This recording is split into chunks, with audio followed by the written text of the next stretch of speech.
Konon ada seorang investor tersukses di dunia namanya Warren Buffett. Beliau pernah berkata, your premium brand has better be delivering something special or it's not going to get the market.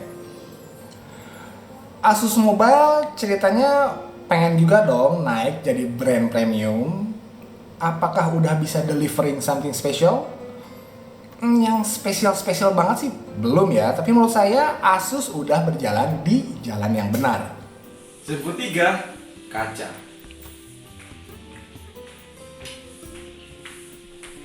Halo, dengan Bang Review di sini dan wow, aku muncul di channelnya Sobat HP. Halo Irwan, halo Moldy. Dan pendapatku terhadap si Zenfone 3, ya, si Asus Zenfone 3 ini bener-bener beda banget daripada sebelumnya ya. Sekarang desainnya sangat classy, sangat mewah, kelihatannya elegan. Dan selain bodinya yang ciamik, dia juga membawa kamera yang oke ya. Dan untuk harganya sendiri mungkin banyak yang bilang, wow mahal coy, mending merek si ya, menurutku si Asus Zenfone 3 ini nggak bisa dibandingin secara gamblang kayak gitu, karena ada satu lagi kelebihan, yaitu si Asus Zenfone 3 ini punya after sales yang mumpuni. Kalau menurut saya si Zenfone 3 ini bisa dibilang udah naik kelas. Yang dulunya mungkin si seri Zenfone itu cocok buat yang cari smartphone value deal. Sekarang tuh udah jadi smartphone yang mewah dan harganya pun sudah masuk ke kelasnya Samsung.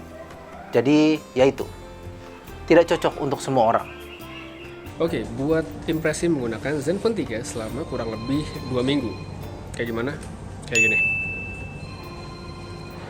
Zenfone 3 itu langkah berani dari Asus ya. Soalnya baru kali ini Asus mau bikin HP yang kelihatan premium kayak gini. Tapi 4 juta worth it nggak sih? Tonton aja video review ini.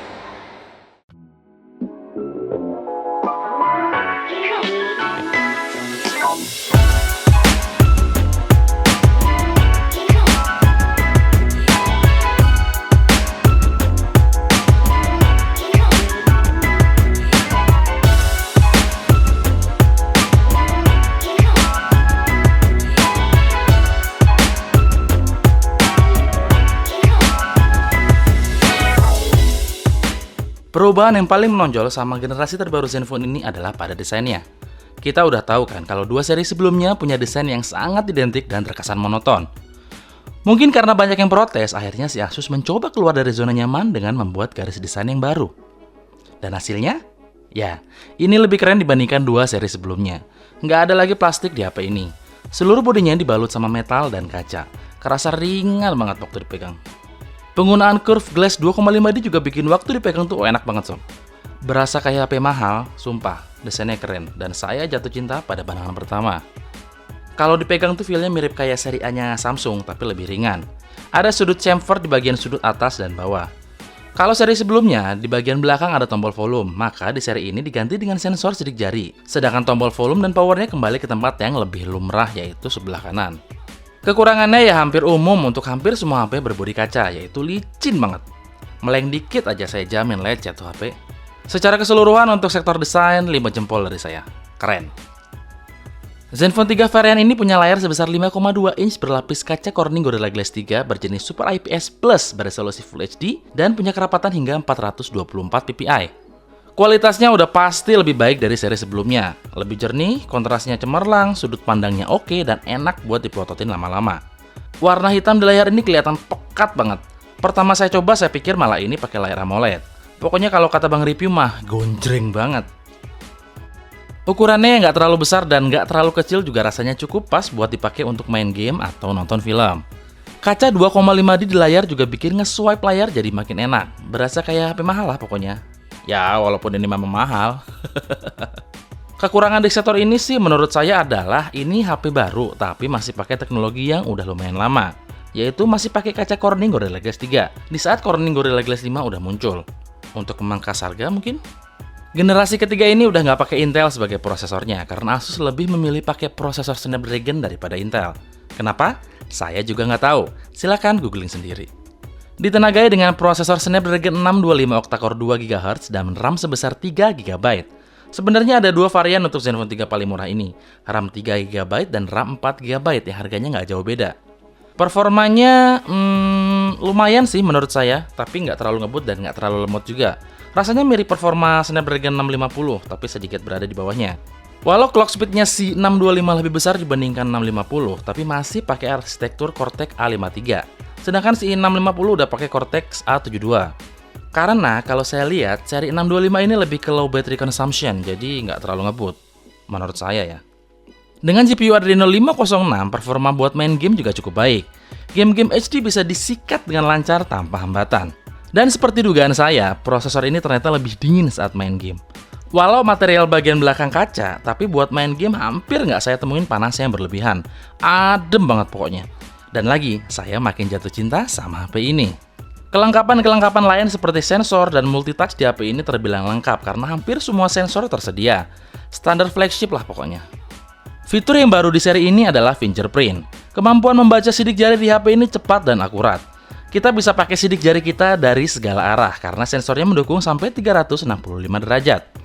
Untuk unlock layar, kita nggak perlu hidupin layar di HP karena dalam kondisi layar mati pun HP bisa kita unlock. Selain buat unlock layar, fingerprint ini bisa kita manfaatkan untuk fungsi yang lain seperti angkat telepon, jalanin aplikasi kamera, dan ngambil foto saat kamera aktif. HP yang nunjuk Bunga Citra Lestari dan Joe Taslim sebagai brand ambasadornya ini sekarang udah pakai port USB Type-C. Walau begitu, sayangnya HP ini nggak support fast charging. Lanjut ke sektor audio, Asus punya teknologi yang diklaim keren, namanya Sonic Master. Jadi teorinya HP ini punya teknologi high-res bersertifikasi gitu. Pakai teknologi konstruksi speaker 5 magnet yang katanya bisa ngasilin suara yang cetar badai menggelegar dahsyat. Agak lebay ya. Lebih enaknya ayo kita buktikan.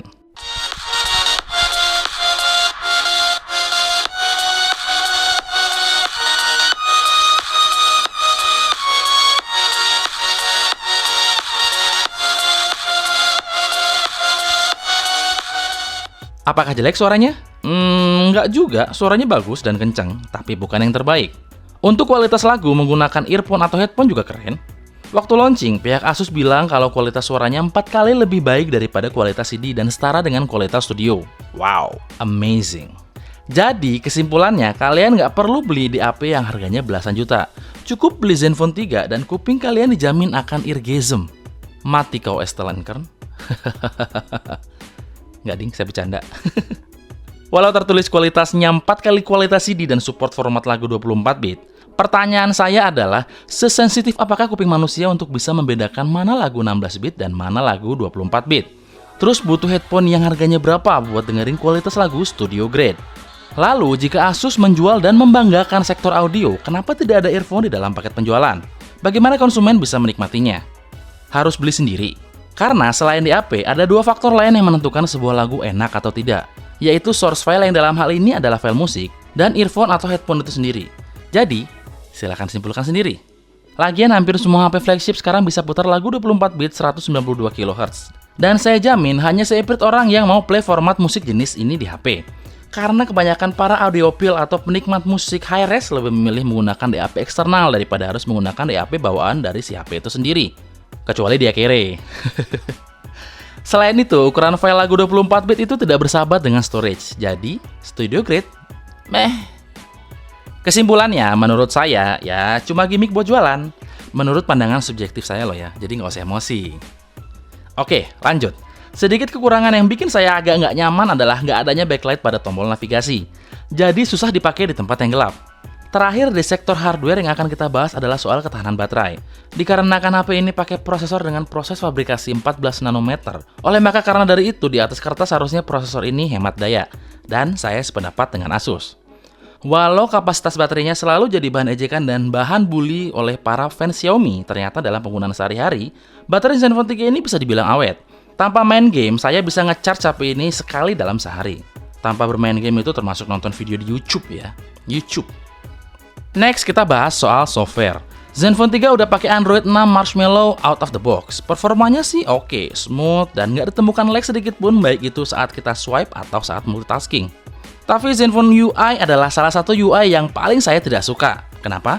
Karena saat baru keluar dari box, itu bloatware-nya banyak banget. Banget. Lebih parahnya, bloatware-nya tersebut nggak bisa di-uninstall semua. Jadi solusi satu-satunya adalah mendisable aplikasi tersebut yang berarti itu tetap memakan space di storage utama kita. Apakah bloatware-nya tidak berguna? Tergantung. Buat sebagian orang mungkin akan berguna, tapi buat saya tidak sama sekali. Versi ZenFone UI yang dipakai si ZenFone 3 ini adalah versi terbaru, yaitu Zen UI versi 3.0. Oke, saya akan jelaskan sedikit aja ya, jangan banyak-banyak, nanti mabuk. Secara tampilan, Zen UI versi baru ini mirip sama versi sebelumnya. Fitur barunya antara lain, pertama, pilihan kustomisasi yang lebih banyak. Kalau kita perhatikan, pilihan kustomisasi di Zen UI versi ini lebih banyak dan lebih lengkap. Kedua, Game Genie. Di fitur ini ada beberapa pilihan yang bisa kita gunakan, seperti buat nyari tips and trick game yang mau kita mainin, boost performa game biar main tanpa lag, dan broadcast permainan kita secara online. Dan terakhir adalah Mobile Manager, yang bisa kita gunakan untuk memaksimalkan ZenFone 3. Fungsinya juga standar, kayak hampir kebanyakan HP baru sekarang. Itu dia fitur baru dari Zen UI versi 3. Selebihnya kurang lebih sama. Ada sebuah jargon baru untuk si ZenFone 3, yaitu Build for Photography. Itu artinya memang sektor kamera lah yang jadi andalannya. Dari spesifikasinya sih memang ZenFone 3 punya peningkatan yang signifikan dari versi sebelumnya. Sebut aja kamera belakang 16 megapiksel beraperture f2.0, laser autofocus, 4-axis stabilizer, dual LED real tone flash, dan lain-lain. Masih dengan pixel masternya, mode pada kameranya sangat banyak. Nih, lihat nih. Banyak kan? Dijamin kalian pasti akan suka. Hasil kameranya juga tidak mengecewakan, karena sejatinya ZenFone 3 pakai sensor yang juga banyak digunakan oleh beberapa flagship lain, yaitu Sony IMX298. Berikut hasil kamera dari ZenFone 3.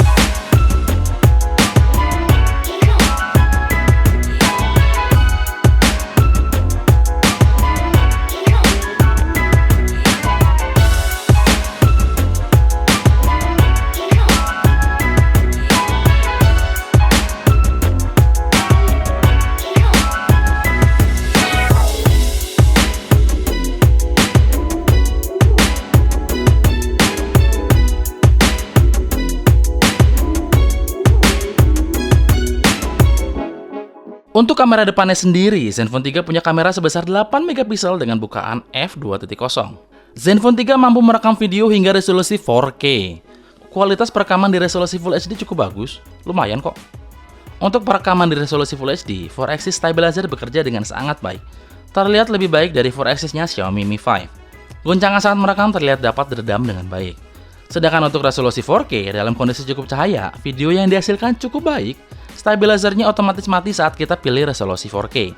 Tapi, dipakai untuk merekam dalam ruangan, video yang dihasilkan terlihat jelek-jelek dan patah-patah kayak Anissa Bahar. Padahal ruangannya cukup terang. Secara keseluruhan, saya suka kualitas kamera, terutama untuk mode pengambilan foto outdoor dan indoor. Keren.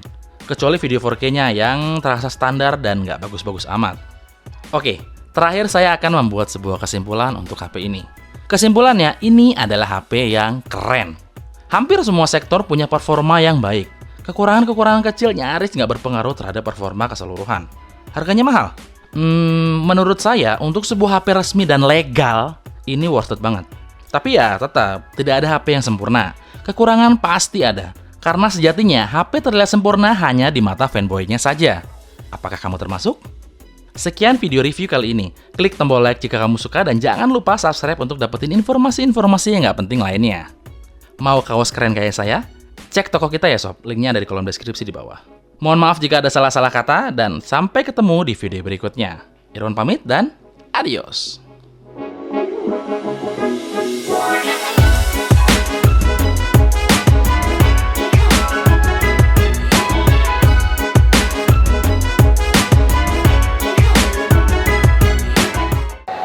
ZenFone 3 itu langkah berani ya. Soalnya baru kali ini Asus mau bikin HP yang kesannya premium kayak gini. Tapi apakah bisa laku atau enggak? Tonton aja review di video ini. Bukan salah. Apakah worth it apa enggak?